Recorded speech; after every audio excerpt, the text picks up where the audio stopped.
nun sukun atau fathah.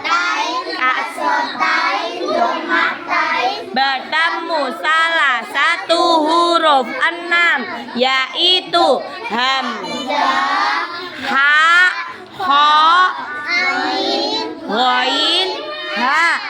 Dibaca jelas.